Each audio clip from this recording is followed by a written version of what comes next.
Es una colección que ya está cercana a los 4 millones de especímenes. Y aquí podemos ver cómo se alberga, ¿verdad? Aquí tenemos los gabinetes con sus gavetas debidamente etiquetados, rotulados, y acá se encuentran ya las colecciones.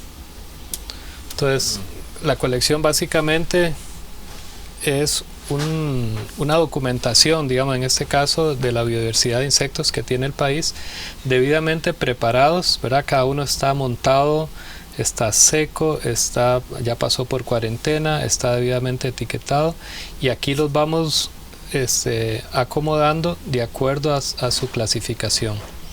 Entonces están clasificados a orden, a familia, a género, a especie, ¿verdad? Y cuando ya están en una sola especie, por ejemplo en este caso tenemos una sola especie, entonces separamos machos y hembras también. Veo que hay como muchos que parecieran repetidos. ¿Por qué hay tanto repetido? ¿Cuál es la función de ello?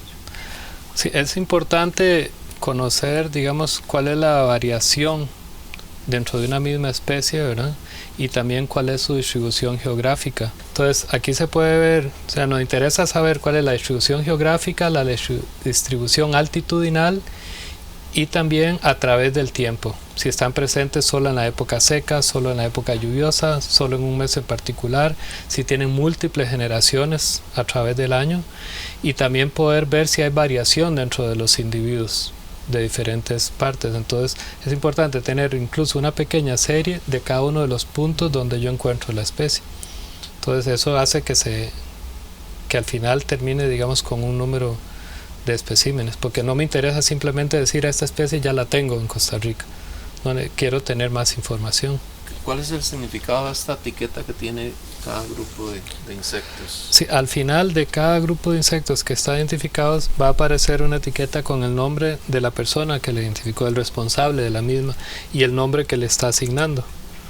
Entonces en este caso, por ejemplo, dice I.A. Chacón, es Isidro Chacón, que fue la persona, el responsable de identificar este material. Él anota ahí el nombre de la especie también y el autor del mismo y el año en que la especie fue descrita. Entonces tenemos dos fechas ahí, dos nombres con 2 años.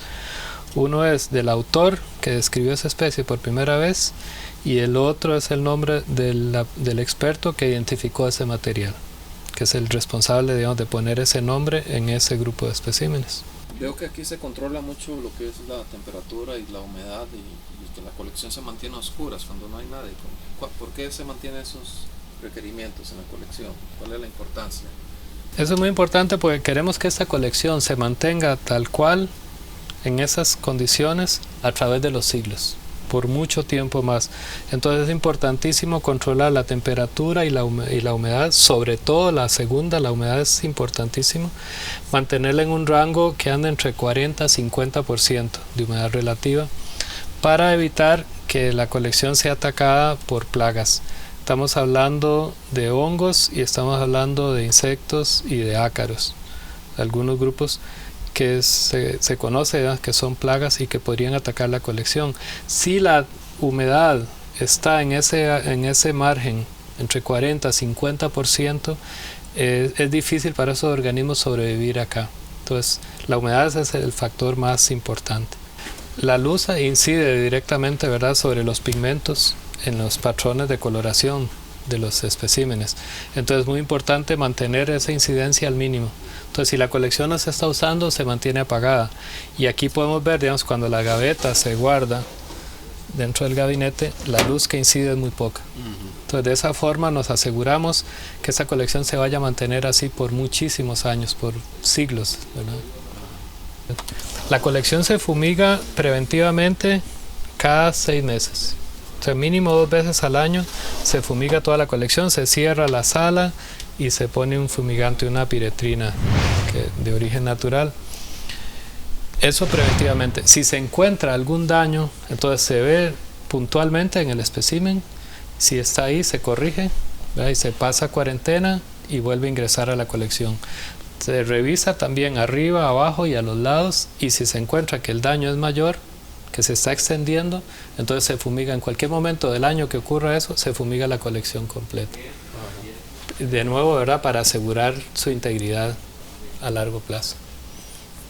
Veo que mantienen ordenada la colección con estos códigos. ¿Qué significa esto? Ajá. Aquí lo que tenemos es un índice de cómo está organizada la colección. Aquí podemos ver arriba los órdenes Coleoptera y Lepidoptera. Entonces esos son los dos órdenes que se albergan en esta sala de colecciones. Tenemos otra donde están los demás órdenes. Todos los demás insectos que no sean escarabajos o mariposas diurnas o nocturnas se albergan al otro lado, y aquí tenemos esos dos. Entonces la colección se organiza por superfamilias y familias. Eso se hace en orden filogenético, de manera que los menos derivados están al principio y los más derivados hacia el final. Y luego tenemos las familias, y dentro de las familias los géneros están organizados en forma alfabética. Entonces yo puedo navegar, digamos, dentro de la colección. Además esto lo tenemos en una base de datos, ¿verdad? Y yo quiero ver la familia Guelechidae, entonces me voy al gabinete 329 y de esa forma los podemos ubicar. Entonces la idea es que toda la información esté accesible, digamos, en forma expedita.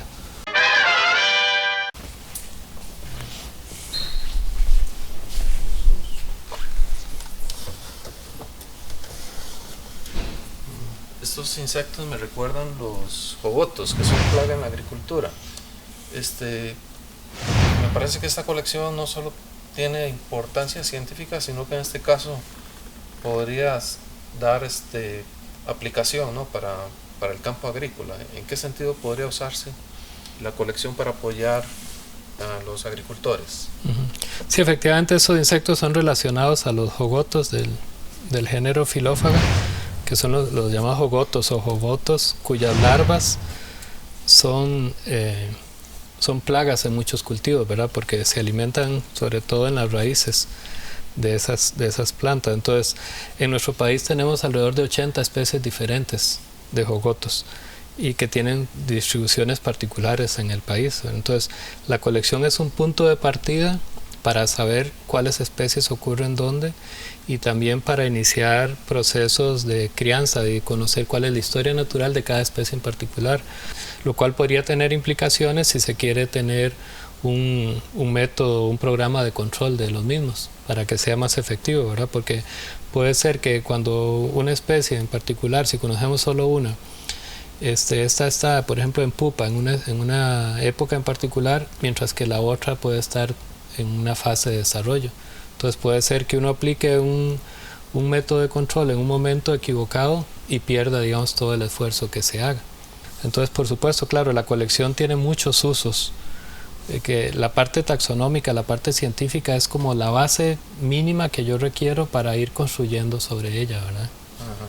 Además de la agricultura, ¿en qué otros campos podría tener aplicación esta colección? Sí, las aplicaciones son muchísimas, ¿verdad? Lo que es en salud, todo lo que son vectores de enfermedades, y también, de nuevo, la misma distribución de las especies que permitiría enfocar mejor los esfuerzos de control. Podemos producir insectos, podemos producir proteína a partir de insectos que son degradadores de materia orgánica, que por otro lado puede ser un problema de la agroindustria. Tenemos lo que es la reproducción de insectos con fines comerciales, digamos, para exportación, el caso de las pupas de mariposa también. En la parte industrial mencionaste algo interesante con lo que es la biomimética, que es observar, digamos, en los insectos algunas características de cómo resuelven un problema particular o alguna estructura que ellos tengan, y cómo eso se puede aplicar en la industria. En el caso de los escarabajos dorados, se está estudiando junto con físicos y químicos de la Universidad de Costa Rica la microestructura que genera esa coloración dorada o plateada, y se ha determinado que son unas microesferas que con nanotecnología se podrían replicar. Entonces estamos hablando de nuevos materiales, de nuevas aplicaciones, por ejemplo en pinturas, en otro tipo de aplicaciones industriales, a partir de la información básica que se tiene en una colección. Entonces los usos que tiene la colección en realidad son múltiples, y obviamente otros usos muy importantes en lo que se nos avecina con cambio climático, con insectos que son considerados especies, digamos, que nos permiten monitorear cuál es la salud de los ecosistemas, ¿verdad? En base a la distribución de ciertas especies, yo puedo determinar cuál es la salud de un ecosistema, en qué condición se encuentra, ¿verdad? Podemos ver el registro histórico, tenemos registros de hace más de 2 décadas, qué ha pasado de ese tiempo hasta ahora. O sea, los usos que pueda tener la colección son múltiples. Entonces, el tenerla informatizada es una ventaja enorme, y el tener una cobertura como la que tiene esta colección, digamos que alcanza casi los 4 millones de especímenes, todos de Costa Rica, de los diferentes ecosistemas, de las diferentes épocas del año, con el aporte, digamos, de muchísimos expertos nacionales e internacionales que permiten ir aumentando, ir mejorando el nivel de la identificación que tenemos acá. Las posibilidades que esto nos abre, ¿verdad?, como país son enormes, realmente. Esta es la colección húmeda. Aquí guardamos especímenes que se preservan en alcohol, ya sea temporal o permanentemente.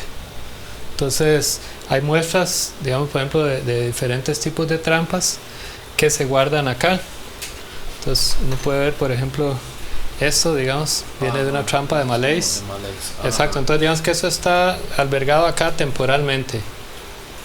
De aquí vamos a ir extrayendo, vamos a ir separando diferentes grupos que los vamos a guardar, ¿verdad? Pero ya con un nivel de clasificación, como vemos acá en estos otros frascos. Todo es en alcohol. Sí.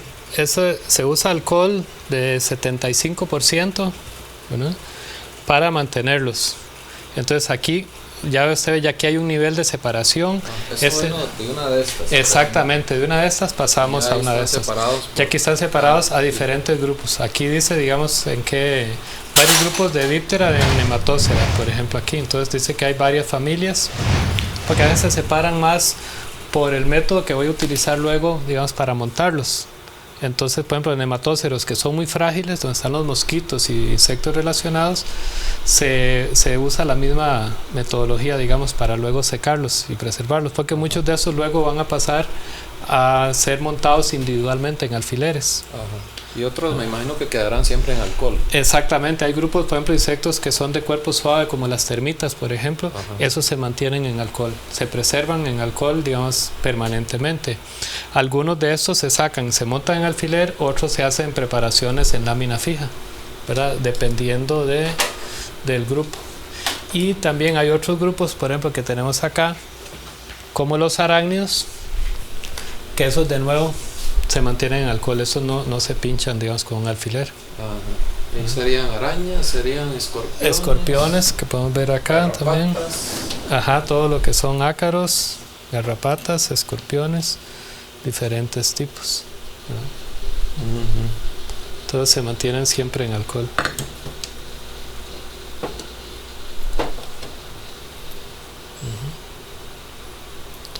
Entonces es otro tipo de colección. Aquí la humedad no es importante, aquí más bien el tener una humedad baja más bien nos afecta.